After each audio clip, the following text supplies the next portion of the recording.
Penel a déconné. Il ne peut pas faire ça. Il ne peut pas dire ça. Ma papa banana et mbongo banana baliaka ils mbonga musala.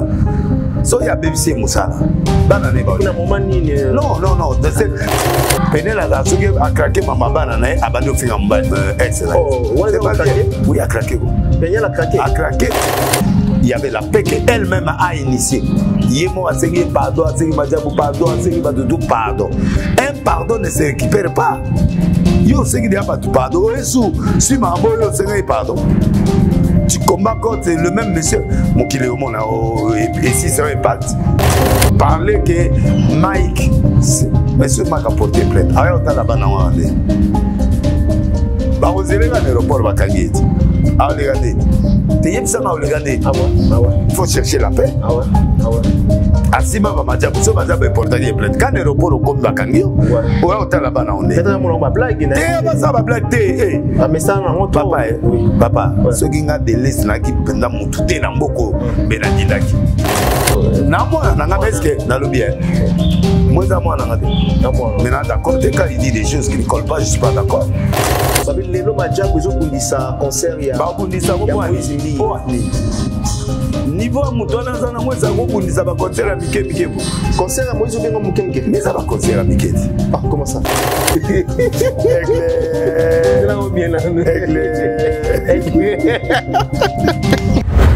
Parmi les bons, il y a le meilleur. Général Investment Service. Une société d'un Congolais aux capitaux 100% congolais. L'une des rares qui vous offre une gamme variée de services dans différents domaines. Nettoyage des façades des immeubles et de tout autre espace de vie. Dératisation, désinfection, désinsectisation. Production de papier hygiénique, production de glaçons, spécialiste en logistique, spécialiste de l'immobilier, boulangerie, traitement des plaintes.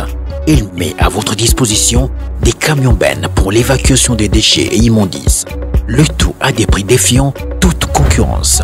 Contactez-nous au 085 090 19 99 ou au 082 79 92 076. Rendez-vous au boulevard du 30 juin, immeuble Virunga, appartement 6, premier niveau, Kinshasa, Gombe. GIS, le meilleur. Maman Nicole Malonga, la femme forte, a une solution. On a un problème en Zoto Nabiso. Produit Awatosa. Baila, baila, baila, baila. Bakulutu baloba. Moi si bizaleli. Moi si comportement. Mais qu'il est l'eau échangea. Moi si taillé. Moi si nzoto. Moi si forme. Maman Nicole Malonga. Aïe na solution et aussi lisa balebe. Produit Awatosa. Les autres kamagam mobimba. Et baya Nicole Malonga. Ah, Sokyo lingi fese vimba. Pomade Awatosa. Sokyo lingi moletonda. Pomade Awatosa. Sokyo lingi kwise vimba. Pomade Awatosa. Sokyo lingi mabele tonda. Pomade Awatosa. Maman Nicole Malonga. Aïe na solution et aussi lisa balebe. Produit Awatosa. Les autres kamagam mobimba. Et baya Nicole Malonga.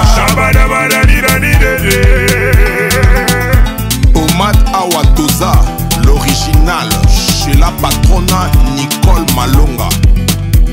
Et tolo moi papa peso vimba na pomade yo. Ezo telisa loposo, ezo silisa bebatage, ezo longo la babouton. Na banduta. Tozali pe na traitement pour na hémorroïde, faiblesse sexuelle, éjaculation précoce. On a kosomba ba produit Awatosa, original chez Nicole Malonga à Château Rouge. Sur la rue Gustine Code postal 75018 Paris. À 0 minutes du métro, Château Rouge ligne 4. Mama Nicole Malonga, ayena solution et osilisa balebe. Produit Awatosa, ezoteka magambo bimba, ebaya Nicole Malonga.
L'artiste, c'est l'improvisation. Na honoré dans l'émission. Africa Elengi TV, votre chaîne, l'incontournable, la star des chaînes.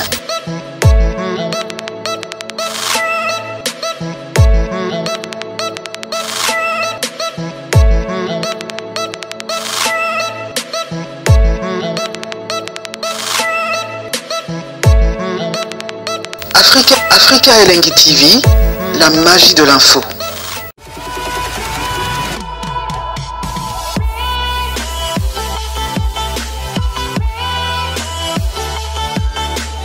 Voilà, bonsoir amis fidèles internautes, vous qui suivez cette émission, restez connectés en même temps parce que vous aurez pas mal d'informations à travers cette émission. Moi c'est votre humble serviteur Mike Lokamba, l'archevêque de la presse congolaise. Comme vous le savez, cette émission a été toujours conçue par vous.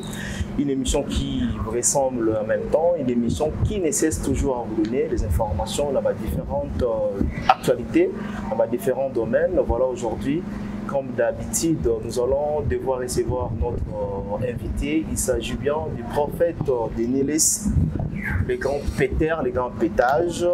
Donc, on a tant soit paix avec lui concernant l'actualité.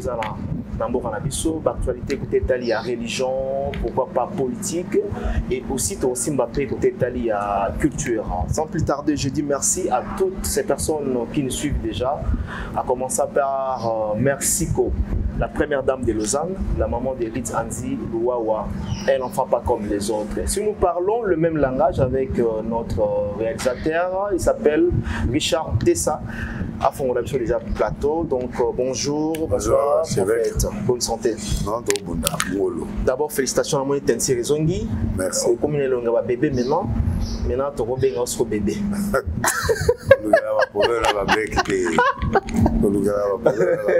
Non, il y a un bébé. Merci. Le fils, toi, on a un zéla. Pourquoi la fille? Il y a un problème, il faut filmer, il y a une fille. Pas pester, il faut la fille. Voilà. Nani? Boketio. Boketio. Alinga bon hotel. Zoua. Ah. Zoua. Zoua Ndeli. Face à sport Libumunde. À ça la sport Libumunde. L'équipe adore. Alingo lia trop mongo. Mais qu'on a porté à bon so simbi lia trop Libumunde. Bon moi yo beta ba kwenda vutu wa Libumunde ça plat. Ba mezo eza wana yo fele akena kota za sport. Combat pesile. Ah tous les temps. Combat vidé. Mais c'est lit. Et c'est le point. Tu as un combat pour un parti politique. Ah.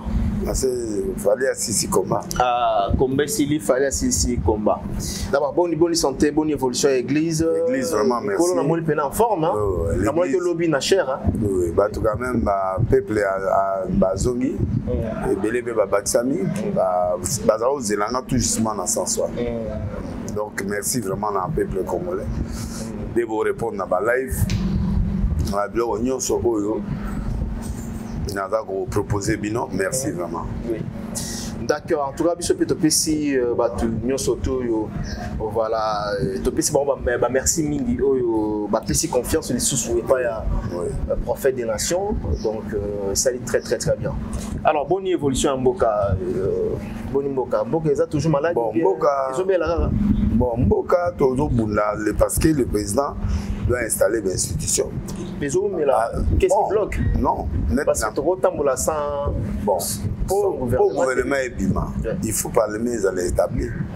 Pour baroya wana tona na bango ya proposition ba budget bani.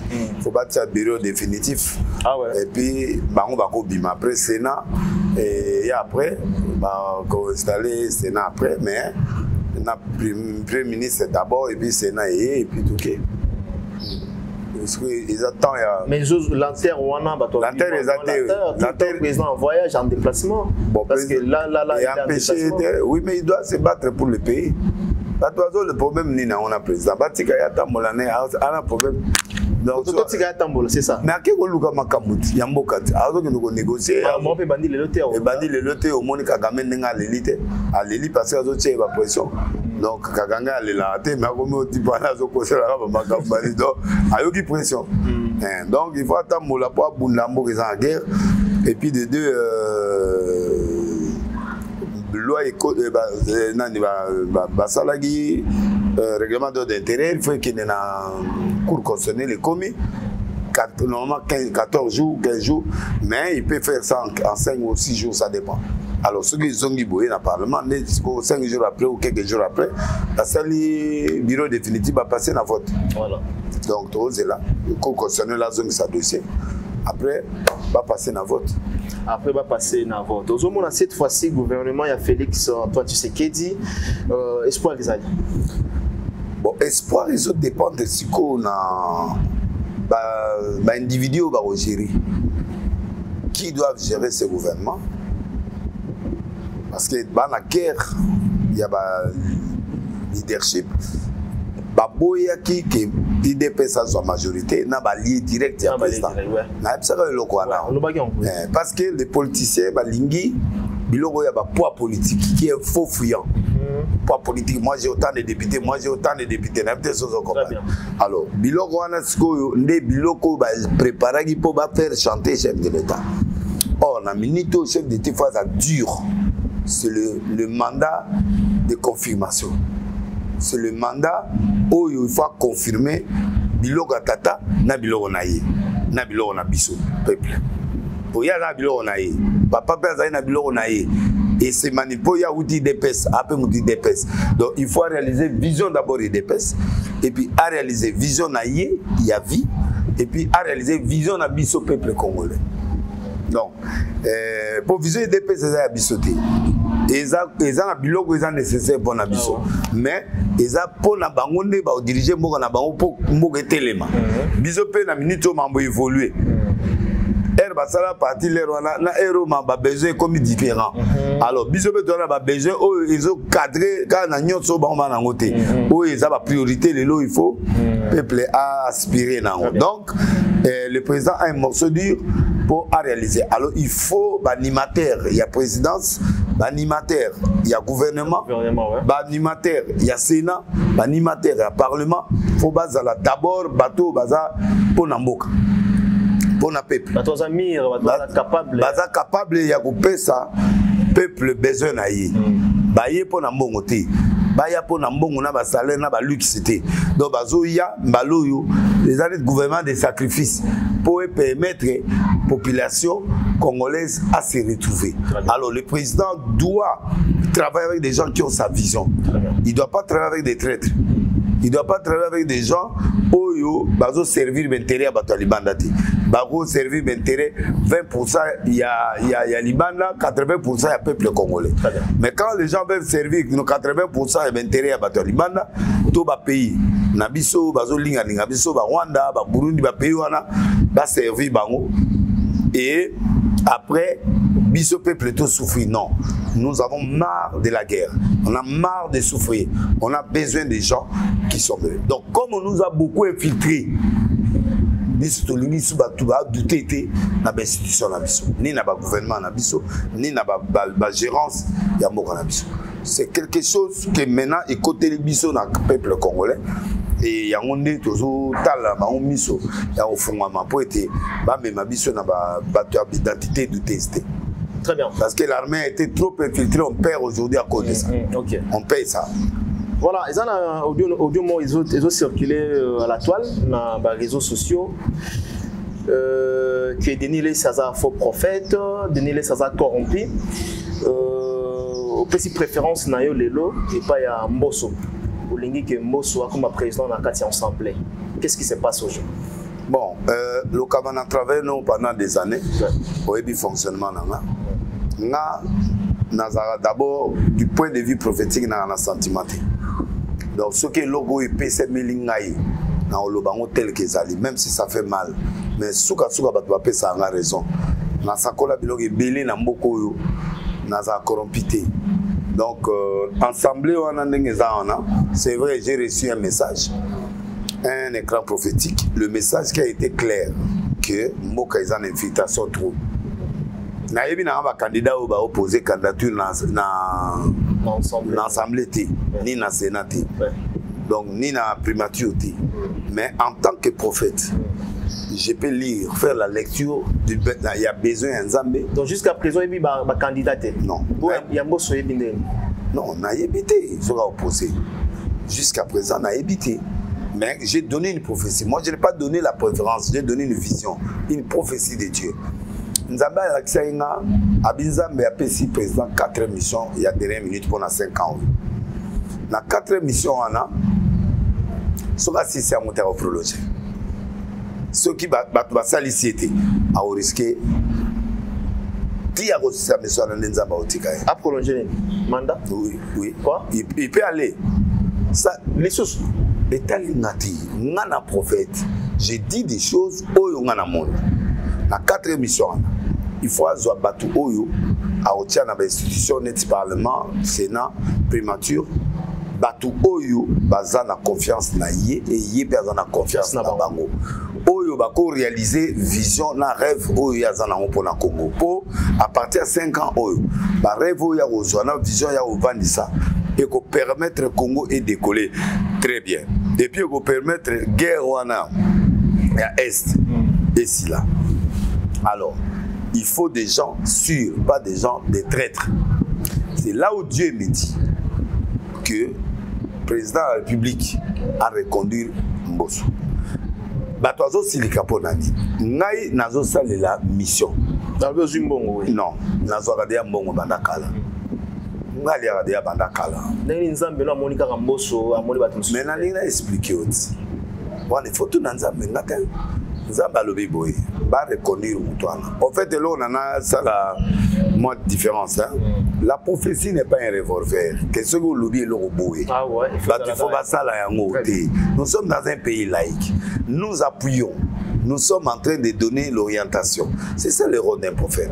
C'est aux gens qui l'écoutent d'approprier ou à laisser. S'ils laissent, les conséquences seront là. Balinga, balinga. Tes conséquences, c'est mon anat. Ah, délit ça le barré loco. Vous comprenez? Tous les gars, l'élection aux alateurs aux athées. N'absent pas l'élection au Salema. Dans mon super lobby au Salema. Tout le monde a guindé les soukaki. Vous comprenez? Donc, dans l'oba makamwa caméra à Obima na prison. Jour ba konanaï. Batwa Bouddha. Batwa mtu idépès pas facha. Mais moi je vois pas Galate 1:10 et lobby. C'est Natanga. Il n'y a pas de problème. C'est un peu important parce que. Voilà, il faut tanguer la Galate aux Biblette. Non, la Biblette. Voilà. Le temps n'a pas ça va tout le la biso déjà. Donc, je crois, na Suzerland, nous avons maman Micheline, na PC Bambote, place aux autres la biso, Micheline Congolo. Et voilà. Galates chapitre 1, verset 10. Et maintenant, est-ce la faveur des hommes que je désire ou celle de Dieu? Est-ce que je cherche à plaire aux hommes? Si je plais encore aux hommes, je ne serai pas serviteur de Dieu. Donc moi je crois que moi je ne suis pas là pour plaire à la population. Moi je suis là pour plaire à Dieu. bien sûr, Mosso, c'est Moutabandundo. Non, Nanaza Moutama Indombe, Tokabana, on a 3 régions, mais tous à Grand Bandou. C'est un de nos frères, il y a Grand Bandou. Donc, certainement, Nana, moi, ma relation, n'a la relation à Batunyonso. Nakutana na manda o 2 fois. Manda o uto leko ya sali 3 ans. Nakutana 2 fois pour tout cela. Donc, c'est pas une grande chose que nga lelo na ke de dévier ministère politique na nga pour na yété. Peu importe l'argent qu'il peut avoir, aucune somme d'argent ne peut me satisfaire en ce moment. Donc, ni attendre na monnaie na président Kabenga 1 million, comme les 2 millions. Na ozaka na ba besoin kaka. Donc, aucune somme d'argent oyo eko satisfaire mutu. Même yemoko ba milliardaire ba omo ba lukaka. Donc, bref, na longo la batelo kwa. Parce que tant qu'on a eu ça caméra obima, président caméra obima na prison. Bato andima été avec condamnation à 20 ans. Mais lelo azalibanda na loba o mata 1 fois, 2 fois, 3 fois. La prophétie court, mais ngai na côté le melamutu mon côté pour naïbi candidat mon côté officiellement naïbi mututé. Je suis parti chercher Mbosso. Moi je suis parti chercher l'honorable Mbosso. Yoga premier jour bazai na plénière ba o ba ça article voilà. Deuxième na ina monier mardi na ba 1h du matin. Donc azago ya babatu na kepe ba ya minga na solo na ina pesier et Mbosso nzamba loba inanga. Pourquoi ça? Et je lui ai dit, voici ce que Dieu m'a dit. À Epsangana Lobana Batu 7, la monnaie au moins 5. Et il y a 2 personnes que je n'ai pas vues. Avec Bazan, numéro Nabaon, Yambarate, Bazan, un message Nabaon. Bazan, verrouillage. Comment Nabaon? Net caméra, net Bati, net ex-ministre, premier ministre Akala. Nani. Comment oh il y a conduire va faire courant Anani Sama Sama Konde Bamsusu na Zizia bango déjà les restes sont na Luka bango pour na passer un message. Donc les gens ne peuvent pas me juger parce que j'étais parti le voir. Je l'ai vu aussi. Mardi na ba 1h du matin. Oh à quel point non, moi j'ai prophétisé samedi. Na live, na prophétisé dimanche en église. Et puis, n'a que mardi après. N'a que qu'on soit récompensé, c'est pas n'a été pour. Après, on attend 1 fois n'a été. Donc, écoute, tant qu'il y a un bureau néon. N'a pas de député, belé, n'a pas de candidat, belé, bah opposé ma candidature, il y a un gouverneur, n'a pas intérieur, n'a pas nani. N'a pas de député, moi, na Eliezer, na mon épée bangwana. Donc, bref, moi, je suis parti en plein air. Je suis pas parti, n'a pas dit qu'on les a. Mais nakena ndakwana te nakenda komona na niveau ya boulot na epo na talaye na yepsa ce que j'avais et ce que Dieu m'a dit en dehors il y a oyunga na otolo. Donc Dieu m'a dit ceci que il y a des infiltrés au ba okota na gouvernement na ba PDG ba okota pe na assemblée ba okota pe na Sénat. Oui. Des infiltrés qui sont travaillés par le monde extérieur. Travailler par l'opposition. Batango bazana kitis opposition, kitis ya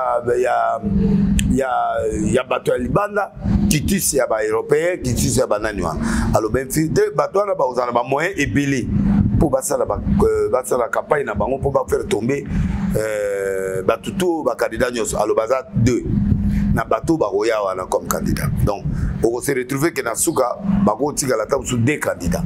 Alors na bato wana il y a un infiltré à la carte. Il ne servira pas la nation, il servira ses intérêts et les intérêts extérieurs. Ok. Alors, la personne là, oyo, bako s'éliminer na ba primaire na bango ana so bake mutu ana so leki. Batangilinga koma mutu te. Mutu ana so leki. A servir 2 ans. 3e année on banda combat na chef de l'État. A commémorer combat dur. Pour abimiser qu'il y a salarié pendant 2 mandats. Et qu'on humilie le président de la République. Et qu'on tient bâton dans le roue les 3e année. Okay. Et ça va être vraiment terrible. Et ces gens feront même le complot pour déstabiliser le président de la République physiquement comme ça aussi. Ah bon? Oui. Nasa vraiment, nasa kola makambo ya musée, nasa kola mamba braza, nasa kola makambo ya avion ko en États-Unis, nasa kola bloka minene na mboko. dernière parmi les politiciens na sakola biloko yo moni na ya élection oyo ba passer rebelle ba koya ba lobaka wa batela okufa. Moi j'ai donné ma version muta okufa zati. Donc tito keinde yo moni wana. Donc j'ai l'expérience prophétique na niveau mon que ce que l'on ça les mal sentir ngo ya vrai. Donc c'est là où Dieu me dit au président de la République, dit à la maman du président, maman Marthe, va protéger moi dans la bango. Oh oui, dans ce sens que Azanaba choix sentimental politique T. Parce que les gens viendront avec l'argument de poids politique. Alors, va retirer confiance dans Mbosso. De retirer confiance dans Mbosso. Pourquoi? Il a l'âge de plus de 80 et quelques. Okay. Il n'a rien envié pour aller combattre le président. Non. Ça, les Mbosso est belé pendant les 3 ans. À Koyate, pourquoi? Parce qu'il pourquoi doit avoir téléméraille? Parce que Azaï Boutou a protégé le chef de l'État. Alors, la minute 5 ans où le président a une vision à réaliser. Alors, pour réaliser le gouvernement, il y a bien ça là. Il faut un bon président de l'Assemblée qui maîtrise bien sa vision. Alors, Dieu m'a dit de retirer confiance. Pourquoi? Il est le dénominateur commun. Il y a tout le gouvernement. Bandaka Saboubou. Oui, il connaît tous ces gens-là, il connaît toutes ces choses-là, il a l'esprit de tous ces temps-là. Alors, il va palabrer très bien avec les députés et va gérer l'institution très bien. Tant qu'on va ici, institution, Kabila, c'est lui qui, parce que l'objectif, c'est le président Félix.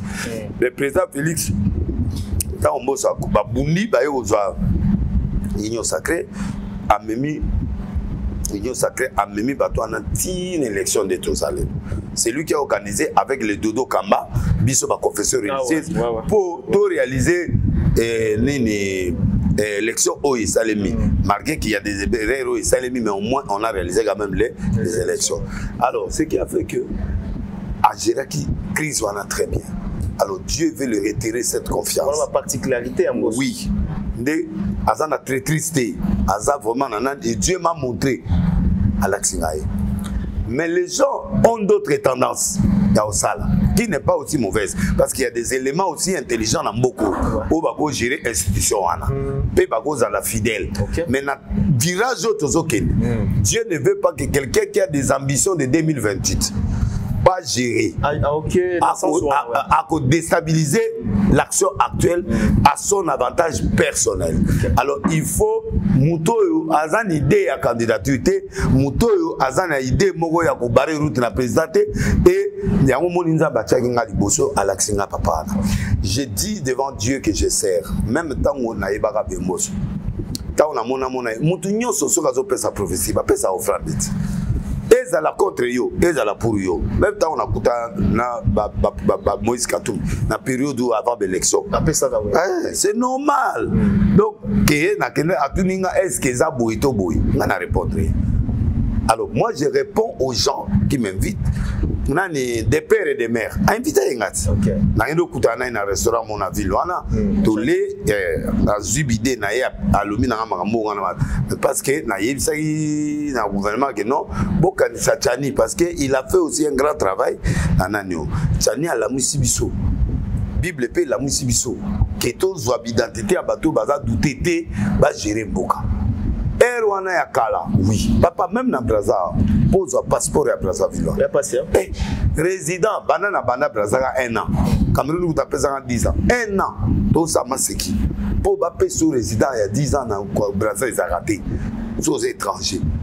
Ils ont raté. Mais à Ouloulou, alors maintenant, on doit prendre les faits. Dieu doit protéger ces pays. Très bien. Il y a un moningaï. Non, il y a un Mbosso, c'est pas moi. C'est Dieu. C'est le choix Yanzam. Mais na sakola na digital période na binza ma retirer Kabila deuxième fois. Mais ce qui a aussi boité nzamba obimisai na yebisai na lobango na TV. Tant on va ça le changement de la constitution. Trouble bimaki. Ne omonaki akenda. Ne yomoni wana. Donc moi je suis pas quelqu'un de sentimental. Na muto a guéri dans la parole. C'est lui qui me nourrit, c'est Dieu. C'est Nimbo Sonina. Bon avant na sala basta Nimbo Sazrai. On a ça de martyrs. Est-ce que tel monde a besoin de moi? On a ça là, on a air à Papa Kabila. Banda Mobutu. Kabila na sali biloko Kabila père et tout ça ba pesa ngambonga campagne.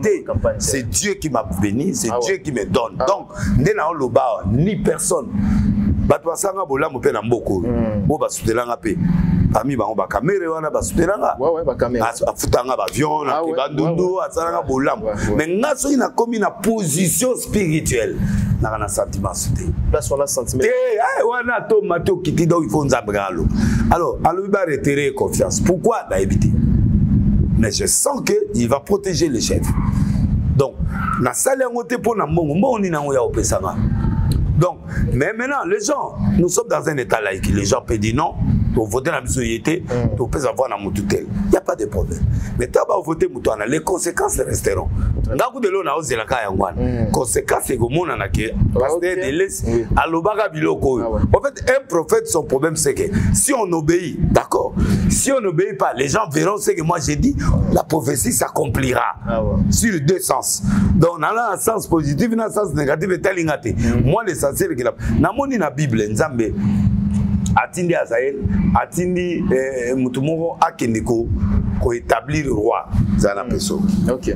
Na c'est rapide photo qu'elle na autre chose na histoire ya des rois. OK. En temps rapidement l'état yozo pesa mabanga. Voilà, la pesi la très bien c'est l'agence les grands juifs de Lausanne. La pesi mambote. OK. Des rois chapitre 8 verset 7. Tinasé. Élisée s'est rendu à Damas, Ben-Hadad, roi de Syrie, était malade. On l'avertit en disant, l'homme de Dieu est arrivé ici. Le roi dit à Azaël, roi de Syrie, il dit, prends avec toi un présent, va au devant de l'homme de Dieu, consulte par lui en disant, guérirai-je de cette maladie? Azaël alla au devant d'Élisée, prenant avec lui un présent et tout ce qu'il y avait de meilleur à Damas, la charge de 40 chameaux. Lorsqu'il fut arrivé, il se présenta devant lui, dit, ton fils Ben-Hadad, roi de Syrie, m'envoie vers toi, parce que Israël, Syrie, nani, bazaki, roi na bazaki, prophète Israël. Juda, Israël, na Syrie. Va rendre Azaël comme roi de Syrie, va, c'est ça. Alors maintenant, tant que le prophète a comme Namboka a consulté, Abizwa présent offrande. Donc bato mon amabe net ne nazaboui mukonzi mo akabelinga to apesinga mo offrande ça m'abete pour ça biblique ça biblique oh ba corruption offrande ya corruption té parce que ceux qui béni nga pona ko pesa message c'est pas un péché ce pas pécité c'est pas grave pour moi parce que ça m'intéresse pas sur papier d'accord ce papier pété d'accord donc net on a kende pas papa mardi on a bien le côté papa mboso dans la autre service bien quand implanté chauffeur mutunaï ça était né à kabelinga $100 pour natia carburant et c'est ce qu'on m'a donné en sortant de son bureau $100 que j'ai mis le carburant n'avait un assistant nanga toki nde toki tozana na pasteur moza na mbizana moza conseil financier na azawa na témoin ils m'ont rien donné na kende pour na mbongo te na kende pour na message alors ndenga komi wana. Alors, envoie vers toi pour dire guériger cette maladie. Élisée lui répondit, va lui dire, tu guériras, mais l'Éternel m'a révélé qu'il mourra. Akoufa. L'homme de Dieu arrêta son regard sur Azaël, se fixant longtemps, puis pleura. Azaël dit, mais pourquoi mon Seigneur pleure-t-il? Élisée répondit, parce que je sais le mal que tu feras aux enfants d'Israël. Tu mettras le feu avec leurs villes fortes, tu tueras avec l'épée les jeunes gens. Tu écraseras les petits enfants, tu fendras le ventre des femmes enceintes. Azaël dit, mais qu'est-ce que ton serviteur s'échappe pour faire de si grandes choses? Élisée dit, l'Éternel m'a révélé que c'est toi qui seras roi de Syrie. Amoni ka robo mabatu. Amoni ka zamu tamabe. Mais ayebisi ke yonde mtoza roi. Roi o yatindi yoana. Roi na akufa. Mais comme il y a personne, bazak obligé kaba établir. Mais abomaki bato après abana il est bien abomaki. Donc bato bakoza na préférence na bango sur mutumo. Mais cette préférence-là n'est pas la volonté de Dieu. Et en faisant cette préférence pour vos intérêts, oui, c'est un homme technique ou tactique ou non. Mais ce n'est pas ça qui intéresse Dieu. Dieu, ce qui l'intéresse, c'est la protection de la nation. C'est la protection de la vision du président qui a une vision de réaliser pour que le peuple bénéficie après. Alors, si les députés attendent de quelqu'un autre pour apaiser un salaire de 21 ou de 14 ou de 10 000 à 50 000, c'est un exemple. Et quelqu'un qui viendra pour les rapporter les moyens. Ça, c'est la trahison nationale. Ça, c'est la trahison au chef de l'État. Ça, c'est la trahison à la vision congolaise. C'est pourquoi nous avons télémisé avant pour annoncer. Annoncer que Dieu a préféré retirer la confiance de Bosso. Lui même m'a dit, mais comment toi tu peux me dire des choses pareilles pendant que je ne suis pas encore décidé. Ngana bina eko peso mais message. Affronte ça. Na koyeb ça peut ba mususu ba koyamanga chaque mission. Alors si tu vas voter dans mon mususu, si on ngana katini. Très bien. Moi, j'ai donné un message. Ben, on m'a dit, agité. N'importe quoi. N'importe comment. Et pourtant, la parole, c'est pas un revolver. N'a branché Moutou. Voter Boïté. J'ai donné ce que Dieu voulait. Oh, pour ça, préférence Jawab. C'est pas que Deleuze a choisi, même humainement parlant. Si vous me posez la question, vous devez choisir qui? Ceux qui, un jour, Kamel a posé candidature. Entre Kamel et Mbosso Ponana. Ceux qui ont un sentiment humain. N'a pas Kamel. Na sentiment humain, pas dans Moutoulanga P. Mais si vous avez un sentiment humain, on ne peut candidater. On a une déclaration à candidater. Si vous avez par exemple peut-être Moutou, mais là Dieu a parlé de Mbosso. Je parle au nom de l'Éternel. Mbosso. Si vous retirez, attendez-vous à des conséquences. Moulimo ya Moutou Kota pour trahir et Kamala Mortel. Azaël Abomai Batumala Mortel vers fin ya mandat naï. Donc, Jida Tegaïs vers fin ya mandat naï. Aïe Sabi Moutonga n'a pas lipa de Yohan. T'as pas payé lipa esprit maman et ça. Et ça dit que Tegaïs. Donc, qu'est-ce qui se passera quand il y a un mauvais choix? Les conséquences. Voilà. La trahison, le pays sera en blocage. Il y aura un conflit qui sera entre le chef de l'État et l'institution parlementaire, Parlement. Il y aura la traîtrise qui sera faite. Il risque d'arriver même à la vie du chef de l'État. Pourquoi? Parce que ces gens-là qui sont préparés dans le monde spirituel et le monde physique sont là pour défendre les intérêts extérieurs. Extérieur, ce n'est plus le moment. Parce que Dieu est rentré au Congo pour finir la guerre là et pour finir la souffrance du peuple congolais. Le président Félix mettra les bases et en commençant quelque chose et après le reste va découler. Alors si lui ne réalise pas, c'est ça qui va arriver maintenant. Voilà. Alors c'est pourquoi je suis en train d'insister sur ça. Il y a ce moment où on a voté au Parlement dans le bas. Tu sais pourquoi je parle maintenant? Parce que Dieu m'a interpellé devant le podium. Et devant le live, c'est que je suis en train de parler. Alors, mon frère, ma soeur, si tu as agité contre moi, tant pis. Si tu veux me combattre, tant pis. Tu combattras Dieu. Mais moi, je ne combats pas Dieu. Moi, j'ai fait la volonté de Dieu. Donc, retirez la confiance à Papa Bosso. Voilà, très bien. Je pense que c'est à prendre où aller. C'est la volonté que Dieu a voulu. Voilà. Si vous ne voulez pas, tant pis pour vous. Votez qui vous voulez, mais les conséquences, vous les verrez. Voilà. Je ne fais pas du chantage. Voilà, les conséquences, vous les verrez. Oui. Comme a si dit bien, prophète des nations, Denis Less. Voilà, parlons de ces meetings. Il y a Corneille Nanga. Et Salamina Kiwanja. Comment tout le monde est non, moi je suis pas pour. Tout le monde des gens, il y a. Henri Magie par exemple. Oui. Nazali pour la rébellion terre. Moi je suis pour la regrettara d'une façon physique. N'enge nanga. En fait, les abysses bateaux, mais maintenant n'est pas présent. Biso na baka Kenza, na banani. Il y a des gens qui ont pris par Laurent Dalo, mais à outra na église mo kala dans le salon.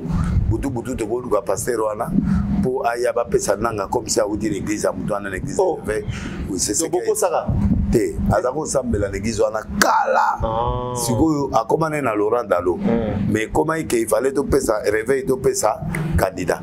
Ne to ke luka pasteur wana ya kala. De to sali mikanda na kombo ya église de réveil. To memi pas Mugalu après to memi pas président. De to yeba ite ke to za former futur rebelle ya Congo. Nde biloko zo mona ngai mbalo na kondima te na kosone mutu moko aya ko diriger assemblée pour lobby a trahir mboka te yango zo mona nga penda na minute na mo sepela na ba idée ya tia. On a eu la trahison c'est la trahison nanga pour la trahison ou bien les gens mères non les gens mères alors bezo azoya ko libérer mboka a ko libérer comment mo donc les gens mères les gens pillent notre richesse les gens mères et on peut pas continuer à accepter ça. Ari Magie c'est normal. Tout ça, bon, bah, c'est les achats à Bango. Mais moi, je ne suis pas contre réclamation à Bango. Je peux être pour les gens qui réclament contre le président Félix. Peut-être marche na une façon ou aborder politique. Je suis d'accord que tu critiques ça. Mais je ne suis pas d'accord qu'on prenne les armes pendant que le pays est en démocratie. Faites un parti politique, opposez-vous. Et puis faites des marches normales et des choses selon la Constitution.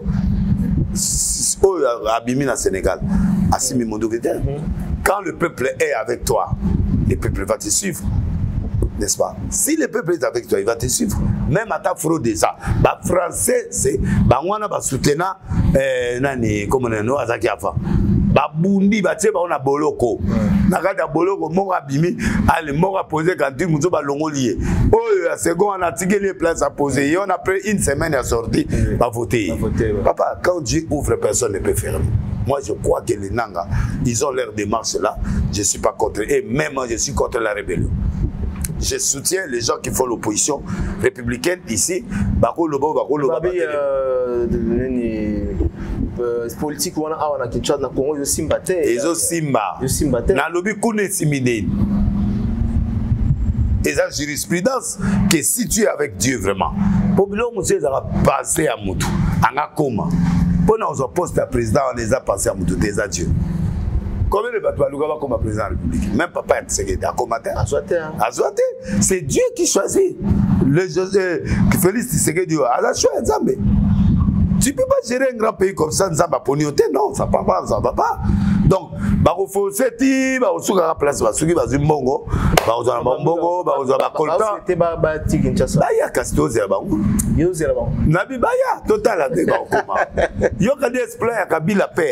les gens vont le faire encore. Mais tu payes conséquences les lots. Ah ouais. Baronné, côté les bisous, vendre la bisou. Mon état-major, la bisou, secret, la bisou, armée. On ne peut pas vendre le pays pour des ambitions. Des gens extérieurs, non. Il faut qu'ils réfléchissent. Qui viennent s'asseoir sur la table, dans l'opposition républicaine. Parce que piller ma richesse, parce que étranger. Non, à moins que l'identité n'a pas douté. Pour mon identité, frère. Kabila, Kabila, il est calme, il est chez lui. Peuple des Kabila, peuple des Ali, non, les partis politiques, Batou Bazar, Kati, Moudouba Gobima. Na mona mususu abima ma député moi abima na PPD qui opposé candidature na parti mususu na terre non comme on a aimé amuda PPD PPD m'a posé candidature mais j'ai vu la femme là il est au parlement voilà elle est ministre et ben sikoyo a combien na parlement neli pour PPD poser donc trahison est à la caca dans ma parti politique ne tue pas ton pays pour tes intérêts personnels pour les gens c'est pourquoi je dis niet ne votez pas au parlement ni au Sénat des gens avec des identités douteuses tala bazebele. Papa étranger, maman congolais. Maman étrangère, papa congolais. C'est pas un problème. Okay. Mais aux postes, on ne veut plus de grands postes là comme ça. Non. Et Dieu m'a dit ça. Et on ne peut pas trahir la nation congolaise. Ah ouais.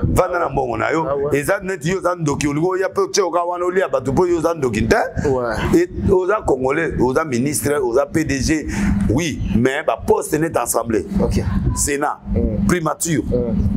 Premier ministre, président de la République, t'es total là. Total là. Topé ça sonne zela na ba topé ça zela te. Na koti ke loko teti na okena ngoti na. Un conseil nanga soki ba. Nanga amwa na biso. Nanga oyebinga bien Denis parmi bato ba mema yo na otia photo na. Bino to mema nanga. Ah. OK. To sala butu biso. Butu kizami na boya. Abi rien muto te. Bon, vous avez réveillé. To bunana gizamé na côté les 6 heures. Na bengi vie ya na ndako 6 heures, ilinga 6 heures. To kete pa ka keza, to ke abude. Do abi mutonga na oyo ka été. Ça il a raison hein. Oui. Oui, gizamé avait raison. Mais na condamné été, mais na condamné rébellion. Parce que pourquoi aller à la rébellion? vaut mieux ata ba Moïse babundi ata ba obimité mais au moins abundi avec parti politique d'opposition mais il a osé les lopes au côté dans le parlement peut-être pas raison les lopes saccagé non ils ont saccagé après rébellion parce que va trouver normal t'es congolais bazo attaquer biso à l'étranger yo le côté là-bas. Pourquoi pour chercher quoi, pour trouver quoi? C'est ça le problème. Moi je suis pas pour les revendications, oui, politique, oui, mais je suis pas pour la guerre. Parce que ça tue nos frères. Très bien. Ça pille. Ça tue les militaires. Ouais. Ça tue. Très bien. Ça donne une ouverture négative du pays. Très bien. Ça nous donne le retard. Très bien. Pour changer chapitre rapidement, nous allons parler à présent du pasteur Moïse Mbiye et pasteur Mike Kalambay. Qu'est-ce qui se passe aujourd'hui entre les deux personnes? Alors, regardez. Mike a la campagne le 24, la stade de Martyrs. Il y a annoncé qui avant. Après Moïse a eu après tant on nous enseigne na parmi bateau. Nana bandai. Mike. Après na équipe musutu que on ko yebisa ero na bien na Mike te. To ina courant. Je me topé ça. Na keda pe ko souder Moïse chapé date. Oh, ah bon? Mamelinga bongo. Après ayo tia date. Mais humainement parlant, dans ma conscience spirituelle, moi je reconnais mes erreurs. Comment ça? Non, il fallait Azela. Il fallait Moïse Mbiye Azela. Oui. Mais comment ça déjà il y a Mike Kalambay? Non. Tant mon ninga. Tout mon il fallait à Betty et puis faire Betty. Voilà, ça va pas. Ça dépend, papa. Voilà, papa, nous. Bisous à Banzambe. Voilà, concurrence. Là, il y a beta bastard. Yo beta bastard. Nana beta. On ça bastard. Na ça la stade. Beta on a ça la stade. Ce na chez date. Na tiaka date où il déranger maninga. So date ni nous omona ke o Moïse atie ils ont dérangé banera. Non. Intention auto bandela qui stade. Parce que j'étais là. Intention d'akini. Doa tie biso beta avant. Attention Moïse ya moi. Nga parmi bateau peut ba sitakier. Que Dieu me pardonne. C'était ça. Azali au courant mais attention na yo.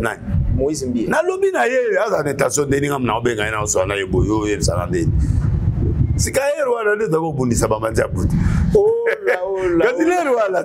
Oh. Kazilero bitumbati. Oh. Wana pena area ya moto. On l'équipe de bosso la biso tozio. Ba Marcelo tout ramassage. Vous ramasser. Mogomo. Ouais, la stratégie na bino ya avec pasteur Moïse Mbiye. Tout le monde que Moïse a attaqué. Après, là, on comprend des réalités. Moïse a attaqué, c'est que Moïse Bando, tout le monde est là. Là, on a attaqué. Naïba qui version Moussouté. Nazoki version A. Naïba peut-être pas la haute. Na bêta pour pas na haute. C'est que l'eau de et l'eau est découragé. Ok. Dans Oyo, Bakamoye, Bafuningai, Bamolugara, Bamanda d'amener. La bengie. Naïbi. Naïbi Moutunangai. Ngawa, Liwa. Tiranga Mabo, Ayamba Souté. Peut-être Mamdo Sala, il t'a tindaoté. Moi, on a soula Maboko. Bon, abonda Bitumana. Tata Tigrenga ye. Nakebunda Bitumana it. Bitumane Ningala Obuna. Nana problème Majab, Naiba Majabute, Naibitu Majabute. Donc il y a Lili, ah, moi, Nazokufa. Bitumili Makasika la côte. Mais tant qu'on a côté, il peut bounder la gâte. Tant qu'il y a bounder la gâte, non, il faut la look à vérité. C'est là où Abedachou m'a appelé pour m'expliquer, parce qu'on a expliqué Ngati Mike, Nakekutana Mike Kalambay. Maintenant, nous avons un couple, un Madjaboulelo, un couple Bondo, tout le monde au prophète, pardon, tout le monde au pasteur Moïse Mbiye Aloba, n'a pas cher, mais tout répété en raté. Mais les lois yo moko au salon d'investigation na yo. Réponse aux amis. Ah, l'obésité, Madjaba bien. Papa Bondo mutema malamu mutu malamu aida yepe moistro aida ye même aloba to mona pa ya petit o bato kanga kala mingi asala répétition nango ke non majabu wana elote wana la to bateli maloba na muno mundimu so budimbu suki nani ayoki mwa kasho ayoki pression so budimbu suki nani abenga makandenge na bongo toyebi communautaire communautaire ye ayo ate babetaka na lemba yo kite a continuer ngaki no lia vunguli so bato basenga pardon te angali ya vunguli penda beta ya ta 4 ans ta 5 ans to solo na ko bima na donc en fait bondo couple bondo te baba tumala batu moko bandoki te bandoki c'est là to moi même na ba cher te ndoki na moment wana te bandoki te ponga pe na zoki si dit l'éternel te wana ezaka na yoki mais na ke pendant na profondeur baba ndoki te baba tambongo bazwa nzamba tomola pe apambola ndima moninga swazi yo pe olia Moïse pe alia azwa pe akenda ba Dubai bakenda ba biloge Moïse azwa ba pambola ye ba babanda kubele basale bolamu c'est normal à cause de la frustration na moi ba maman mususu mais dire que baba ndokeza lokuta wana ngana boya et puis bango pe ba ko combattre stade na été parce que un couple millionnaire milliardaire parce que là ils ont ba trop balobi que lelo après goudou ya après goudou après goudou dans le stade ya Moïse babi lelo majabu zo bundisa concert ya ba bundisa ko po ni niveau à Moutouana Zanango, ça va concert à Miké. Concert à Moïse ou bien Miké? Mais ça va concert à Miké. Ah, comment ça? Concert à Stade à Moïse? Na lobby, on a sali 9 fois Stade de Marty. Et puis, on a sali à Liloba. Où est-ce que il y a sali à Mongo, il fallait sali à Mongo, faire sali à Mongo. Et le rebond extraordinaire. À quel moment ils ont mon concert? On est à concert à Miké. Mais ça concert à musique, ils ont battu à thé. Et là, on est des amateurs. On déplace pas tout le monde. Et là, on est des amateurs, papa. Mais c'est le même format. C'est le même format au pasteur Mike au salaire. Non, Mike, c'est yango na lobby, ça va concert. Et yango l'autre le bas. Bon, il m'a dit ko combattre Moïse Béni. Or, bango coup de concert ezali musika, il y a encore du temps. Il a des moyens, il a tout. Parce que ngai na sala et publicité ba petio ba rigo king ba ko mona nga vie pardon sala moi eloko boye pour l'agence na sali pour la Moïse mona kengo le kanaki na kutana Moïse te na senga qui était ba yelinga ngo la telibo c'est un fils je peux le faire Madjabou basilikate ba trouver au normal si ko so Madjabou ay contre ya on dit mangana sa eloko na ndenge hein pour nga zo courant na Madjabou na minute nandi mabango pe na osteni bango nandi mabango ona mbongo te po nga ba pe lelo batanzo ba yo mingi so za mama mbongo non wana vérité non Madjabou tango pa molinga nga ba to deniles na senga bango eloko te ba pambolé déjà mo tiko ba pamola nga te ndeni ba to ba ko bebiso mutu te papa tika et puis ba pamola nga te ke na sens à corruption te ero nga na za s'attendre na ngote ero anate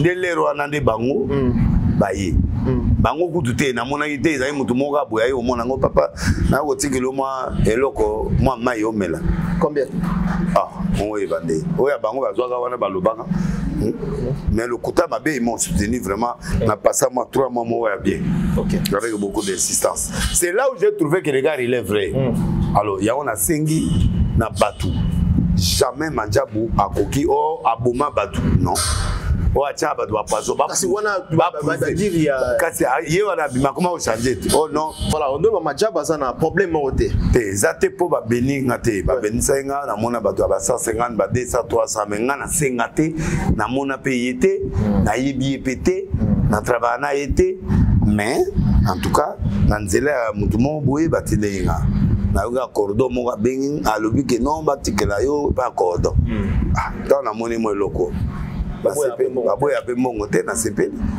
na bi me muto banda kalaza yo wapi loi bon papa a regretter ya netigu ngano nga ke na box a regretter ndenge azali kuna na MMA mongo ba pese na MMA pendant vie na mombemba ya mongo ba bundi combat mongo azu 10 millions les mongo ya 100 ans. Alors ceux qui disent aujourd'hui que concert il y a Moïse Mi za l'ampleur makas ko le kaya Mike Kalambay. Non. Vous serez surpris de beaucoup de choses. Hein? Vous êtes surpris dans beaucoup de choses. Total. On ne fait pas la chose par la haine ou par concurrence, non. Et ça, bande comme balé, bazo beta ba concert dans stade. Oh, na moi bato a ozo azui, oh pekola zo azui. Bana Bitumbate, ce sont des frères. Vous soutenez non? Non, soutenu Mike Kalamba, mais je soutiens aussi Moïse. Dans le sens, mais s'il commence à combattre Madiabo, à combattre Mike, on a noté le mélaye. À quel moment ils ont remarqué que Moïse Mbi a combattre Madiabo? Bon, bazo argument est belé zo monana. Que bazo combattre bango, mutao combattre bango des alliés faux débat. Na moi petit moi moké wana ke na moi mission 40 vie wana a finga de laisser. Na okibe ote petit na. Na okibe na yote poza moké. Yo a moké. Oza mdaba 40 vie na okibe ote na opeso importance. Nani susu wana? Petit mombo ya moké. Oazo lobaka na kombo sunga nani. Po ba pe yo ko viva kuna donc ba sala mamuno menga na okibe ote. OK. Abengi nga solo na nga lobi après que ça émission. Sans impact. Sans impact. Aza kudukula te biso ça ba débat minene, ba débat miki. Ça a dérangé le lobby de propos aussi au pasteur Moïse Mbi? Non, je suis pas contre Moïse. Na boyinde koti batu baya koloba na kombo na ye faut apekisaka. Moi j'ai refusé apparemment de Pétua na zako loba, il fait la campagne de Moïse. Pendant il est en train de faire la campagne de Moïse, il est en train de parler de Madiabo. Tu vois, ça montre que c'est comme si batindi Ataye mo azali na makamune ya loba, mais du fait que il fallait séparer publicité à Moïse na makambo ya lobi contre Madiabo na delile si voilà dans wa relier yango et puis si masse voilà oui masse oui ya wana na conseiller qui est que ba pour ceux qui ezaki yote otindi alors bango bazo loba na il fallait benga topé batuna yo abenga pour bayebisa batwana non ne faut pas engager Moïse dans de tels débats pendant que ça mais to yebikin na bi Moïse très bien na bi comment fonctionnera na ebié. Vous comprenez? Donc, ceux qui ont ça les lois, ils ont mabé. Pour la vie, ça fonctionne. Ça fonctionne en dette? Non, on a le bâti. De toute façon, il y a Vinae, à ça la boulot nae. Pour le bâti, c'est ça Moïse. Moïse a une polémique. Non, mais Moïse a Moutoumoro. Fonctionnement n'est pas compliqué. Il y a lui qui gère sa façon de voir les choses. Il y a beaucoup de ça à Mamnaï. Oh, Moïse n'a pas. À cette date, ça m'a passé à moi qui a marqué. Il le vit. Il connaît bien le marketing. Aïbi. Aïbi que Koto, Babina dans son aboué. Mais il est pas entraîné dans son. Dans une déclaration, il y a Péniel. Oui, je ne suis pas pour lui. Pénel a craqué ma mabana, a abandonné au final. Oh, c'est pas bien. Oui, a craqué. Pénel a craqué. A craqué parce que peut-être à celui n'a pas naté, mais mon bal m'a géré. À quoi il y a un moment où il y a un bana basolo là, na maman là-bas. On repas depuis il est en voyage tout le temps, tu vois. Et puis Makamouya yé, à 5 ans pardon. Quand quelqu'un demande pardon, il doit avoir la tempérance. Ozongeli makambo ya kala oyo lobaki oya otala bana ngwa ndeni voilà parce que maka au porter plainte vraiment ba te bilé ba au porter plainte vraiment aolo baki no Mike mutafuti Eliane agena makambo Eliane agena makambo ne moko ba makambo yo no solo de temps en temps na oui na yebi makambo na. Est-ce que c'est vrai aussi Ndenge c'est faux. C'est faux. Moïse, pardon, Mike Kalamba a foutu un faux. Mike a foutu un pénel point. A foutu pardon. Mike a un impact. Mike a un impact. Mike a un impact. Mike a un conseil dans les États-Unis plein. Alors qu'il c'est Mike a un grand chanteur et a Kalava Moïse. Moïse a eu après Mike. Mike a un moutou a Kala, a un vieil à Moïse. A Beta Vaillé, a ça m'a mené à Vaillé. Mike aza mutaba lokofe banini mutakala mutuna biso naza obengene ba disque buzuna ina fio moi c'est un prophète na benga bango na Sandra Mbui na baza osala benga bango utine dans le Seigneur derrière bato ngaza on dimanete ba Sandra ba Mike ba lokola ba nanyo ba Makoma Natalia ouais donc ils a bato ba ibichant ba musique tu comprends donc moi j'ai Mike a une musique kala il n'a rien à dire à Moïse. Il n'a rien à dire à Moïse. Moïse pas de l'eau visé par Mike. Donc, bateau, jeune, moi, on fongola, moi, makambo, bateau, maman, papa, maman, et bah, on attend au bout de la route de Bambalé. Et bateau, ça permet de créer les attention. Pour nous, on a Péniel. Péniel a déconné. Il peut pas faire ça. Il peut pas dire ça. Ma papa banana et mongo banana baliaka, ils ont monga musala. So ya BBC musala. Banane ba. Non. Vous comprendre Penel. Beaucoup pas Penel. Penel, bon, vous comprenez. Mais en tout cas, je suis contre elle. C'est qu'elle a dit là, je suis pas d'accord. Vous êtes d'accord? Non, on est d'accord. Mais moi, est-ce que dans le bien. Moi, maintenant, d'accord, quand il dit des choses qui ne collent pas, je ne suis pas d'accord. Donc, Penel, il avait la guerre avec son mari, c'est normal, il y a eu une navigation, il y a eu normal. Mais là, il y avait la paix qu'elle-même a initiée. Pardon. Un pardon ne se récupère pas. Yo, c'est qu'il n'y a pas de pardon. Si Mambo, yo, c'est pardon. Tu combats contre le même monsieur, mon qu'il est au monde, et si c'est un impact, même si vous avez fiancé, tu es bien payé, on peut te ban. Donc, là, moi, c'est ordinaire, ils ont cigaté. Donc, mais si vous parlez que Mike, monsieur Mike a porté plainte, alors tu as là-bas dans le monde. Vous allez à l'aéroport, vous allez à il faut chercher la paix.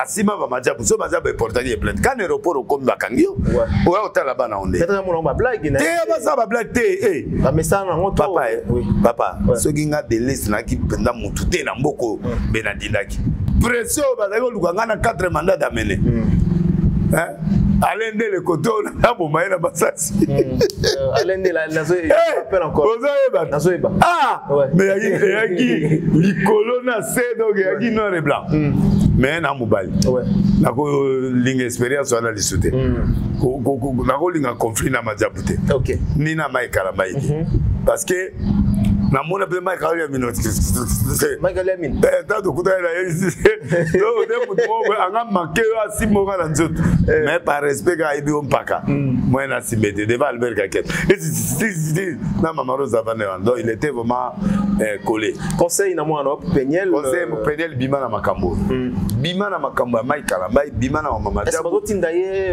nezomona oui bon elle mon pe batini na bango te mais comme pe bango tinda ye parce que bakotinda ye ndengo yebe makambo yele ka bakope kotinda ye comme pe mo pétage na pe yeli pour soutenir quand mususu a beti za bongo ti ça pétage o ayekole pa na yo bien nga pétage a bongo te nga to ça pétage na ye za pena ya jeté même peine la linga Mike nous sentir vraiment na humainement balinganaka mais bako bala na souté peut-être na héros mais ce sont des gens qui se sont beaucoup aimés et so tali Penel na pepo kwana zo sali kambufa tout na rara c'est Mike ayo kiango tu sens que il y a toujours de connexion en fait problème les arabana mais bazo boya d'être muzo influencer bana c'est ça les problèmes ça quand même pe na droit ya au monde bana oui ana droit mais na moment nini fois na état mo ya bien pour permettre ça na bana bien il y a zone bazo ki bana ba yebise que papa linga bazonga au moins déjà si comment il va tirer les balles ça le bien mais ça papa n'a pas compté père et banane Mike c'est lui qui doit prendre la responsabilité de ses enfants a dit amoté qui pas banane mais on a souvent peine des fois c'est la coup au contraire ou banane yo à l'aise mais bana bazaya yo au monde bango ils vont être avec toi et là le bloc tout mon ngi wana JB na ina na mona désolé les mois au mode les mois alors Mike azaka bato wana kaka ko sakala bitu bana Mike il est au pouvoir d'accord donc Mike a sécurité voilà Mike a ça passé peut-être des petites questions rapidement non Penel il faut faire attention si tu veux voir tes enfants ayez le langage de la paix ayez le langage sérieux tu rentres toi en arrière tu as déjà demandé pardon tu as déjà parlé les gens étaient contents alors même si ma première solo à niveau de négociation a cessé négociation robenganga papa que nous soit na Mike robenga mutu mo boye a que soit na Mike so za besoin ban na kozala wana pe na bengi ban na pesi ban devant Mike ba solina maman na bango ils a pas problème problème na ye ezali neti boye ba secret oyo mwana to ayebisaki allez ya publier. C'est pas bon. Donc peut-être il faut comme un film discret, il faut comme un maîtrise de soi, que si mature, il faut la maturité. Tu as demandé pardon, tu reviens sur ce que tu as déjà demandé pardon. Ton ex, il est en train de faire une campagne. Tu es en train de le suivre, pourquoi? Et ce sont des accusations graves. Ça ne peut pas passer. Non, ça, en tout cas, on a un numéro. Ça, mon bal m'a fait quand de lobby pour porter plainte. Très bien. Aussi, si on moi petite question. Nati que la temps na allé ndele yaba ndele, donc voilà. Alors, vous êtes au courant qu'il y a comme ambassadeur, il y a la ligne va question innocente. Au ligne va question il y a innocité pour la nine. Naboy. Asala o nine na boy. Abomé la yo nine. Naboy. Asala bilo na UNICEF na no international asala. Na masina e basa na bango. Na ligne na komone na munoko na ngate. Et là maintenant indice zate. Nani? Innocité. Et talingate. Yaza masaba américain, c'est normal. C'est normal à ça là. Mais ma pépé zaté sur les logos masaba. Yangwana lobit, yangwana. Aso gagner na ye. Problème yate. Bon ngana dia na mone. Asa makamune ninga zo sala ngana na ofiste mais na ni makamune te. OK. Donc boy na yo makambu na ye. D'accord. Alors, album, il y a Héritier Watanabe. C'est bon, c'est très bien. Ozo a déjà DL. Donc, il y a un moté, mais il y a son orchestre en ACP. Son orchestre. Namoni bana basi ba te belé. Challenge bandi na TikTok. Non, tout le monde croit qu'il a Héritier. Na croit qu'il a. C'est un garçon fort. Oui. Il est très bon, il est dans la musique, il est simple, il est fort, sauf provoquer né aumônier. Mais il est un garçon bien, il aime Dieu. Moutabane na nze manzaba tikina nzaba zaloko. Bravo, bravo les gars. Aucun musicien païen n'a fait ça. Lui, il a fait. Moi, je l'accompagne. Et disent qu'on est au bêta penda. À se reconnaître que Formule 7 est bêta. Là, il y a reconnaissance. Ouais, c'est ça. Nimi penda que Formule penda et pesi bango bitopal. Oui. Il est payé. Il y a yopé au bêta petit. Il est bêta. Il est bêta. C'est un bon garçon. Il faut le soutenir. Très bien. Il n'est pas orgueilleux. Il est fort. Il est fort. Il y a le bon Makito. On dirait qu'il était. On dirait qu'il était. Mais il faut maintenant. Azu peda kester. Soit tant yoka balé. Au moins Mikolo n'a concentré dans ma molimo papa. Molimo ne singa trop. On rate bloga bien. Mikolo za molimo tika na oyo kango mais tika na na. On rate bloga bien. Na si sa molimo papa tika ngai. Tika ngana nu papa. Tika na sa molimo. Voilà. La question d'actualité. Ba si biso ke ozo kende Adidas Arena, c'est vrai? Asombe le billet déjà. Asombe le billet pas. Maman m'a promis d'ailleurs. Tout le monde asombe le billet. Jamais. Tout le monde tout est. Maman m'a promis d'ailleurs un bon marché. Soit au sommet après gloire à Dieu. Ah bon marché là. Ok. A promis d'ailleurs. Mais on sommet bien dans à Paris et tombé vers un concert là. Donc non ok. Ok. Oui. D'accord. Ah moi là. D'accord. Très bien. Mais là où il fallait la pointe noire. Il fallait la pointe noire, avec des concerts et puis moi avec un Radisson Hotel. Aigle. Là est fort. Là est fort. Aigle. Munjima. Le phénomène. Mouda Abelisi attention na bestoma. Abelisi banani. Na suki na. Abelisi banani. Fala beti arena. Faire que Adidas Arena. Abelisi nani. La boy. C'est la claire la malouba. Na lingi bablo wana. C'est la claire la malouba na yo. Nani? Théa aigle. Oh. Voilà. Aigle. Oh. Aigle. C'est là un prophète. Aigle. C'est là un bien là. Aigle.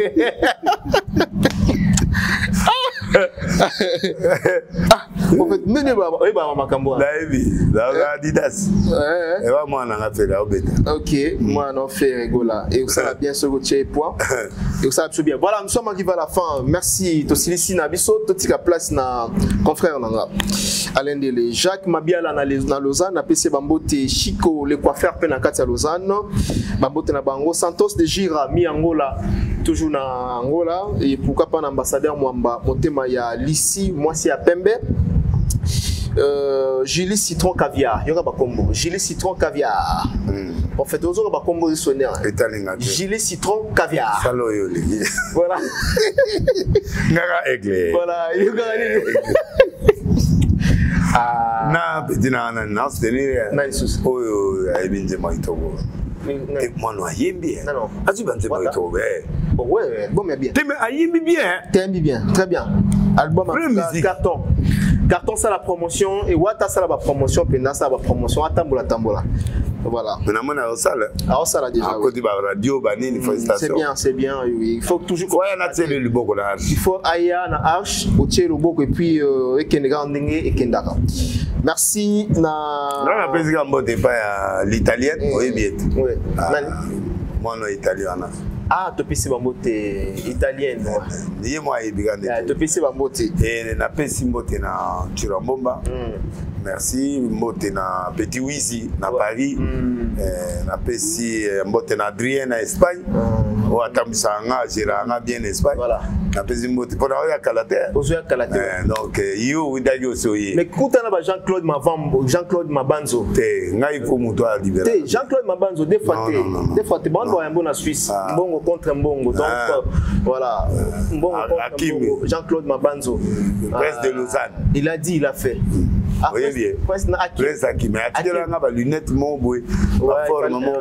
Il fallait tout ça l'émission na vite fait. Hakim atikela nga biloko. Il a dit Prince de Lausanne a payé Bambote place. A payé Silva Mabanga Mote malgré ozo kanate. Mais na payé Mote. Na payé Mami Wata. Mami Wata. Ah, tu vois comment Azala Lumbashi. Comment mabe? Elima. Comment mabe? Mwana te. Voilà Munjima. So va dire 5 minutes pembe na yoko kufa. Faut dans la pression ya nzambe lokolanga. Mabe. Voilà mabe. Mami Wata. Mabe. Yemo ayibinde na oloba. Yemo azo comprendre. Vous bani bi mi bale to. Tu ba. Ndeka mabete. Bongo na na ndeka. Yo. Voilà, merci pour la première dame. Na maman Andy Luwawa. Maman nani, maman la biso au gouverneur. Oh, Fifi Masuka. Somo. Fifi Masuka. Abesi mbote na ndona na bandu na la mingi na Fifi Masuka ibe. Na isusu. Omoni ko ibe. Ndona bandu do avoir dede mu passa we bite. Mot de passe. Mot de passe. Ce PC ba mot. Abesi Abdo Etina, autorité morale. Autorité morale. Autorité morale. Ginel Biyeji. Import, export, Ginel Biyeji. Ngai batunayo oyo liaka yomo. Oyebi ke tilelo ngana okende. Non ça marche. Na okende pa ya nani. En face à nani wana. Na okende en face à place na beta tennis wana. Awa mutuna wana waza ko nettoyer nani les boss les boss Christian le moto na lela effort mais Christian le moto tilelo za nyona ngai à toi tu les messages papa le moto de la biso Azali na maman na biso surprise Azali ya mère maman na biso mère wana mutamakasi mère na biso surprise Azali surprise Azali na maman na biso kana maman makasi ya auto mama surprise Azali nzamba autombola amen maman na biso yo solobi ya autombola maman na biso Carole te wana suka na break Carole Agito le moto miss Ezali amonaka Christian le moto ayi komona mère vrai et puis puissance akosi la raté akena na buta ko isa akosi la raté nzamba tomoleko nzamba tombolé lisusu merci beaucoup comme on mokonzi ya botami mokonzi akufa mokonzi très bien amen na maman na biso Carole Agito merci na Ginel Biyeji ça s'appelle Itabi pasteur obakinga mais pasteur zoboya Ginel Biyeji ya dans la France Biyeji azoya sobe oyamba pasteur non te ya mutu malamu Ginel Biyeji to pese mbote azana compagnie na ye était ramituka ils ont ba location à voiture na ba Brazzaville ceci c'est là donc c'est ba mbote Ginel bénisse. Très bien, on se retrouve prochainement pour un nouveau mercredi, vendredi à partir de 17h, Mologo 87 à Kilt. Dimanche 9h, Mologo 87, vous allez belé. Et puis mardi, à 20h live. Samedi à 20h live. Merci. Merci beaucoup. Merci beaucoup. On a 6 émissions à Fifi la millionnaire, la petite sœur de Merci, la première dame de Lausanne. On se retrouve prochainement pour un nouveau numéro. D'ici là, portez-vous bien. Au revoir.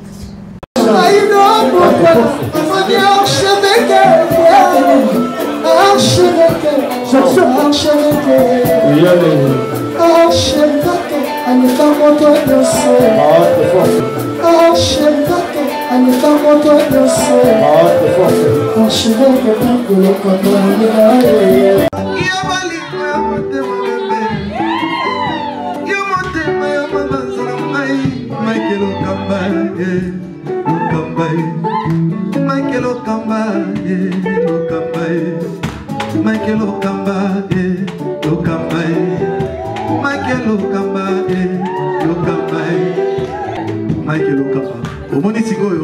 L'artiste, c'est l'improvisation. Na honoré dans l'émission. Africa Elengi TV, votre chaîne, l'incontournable, la star des chaînes.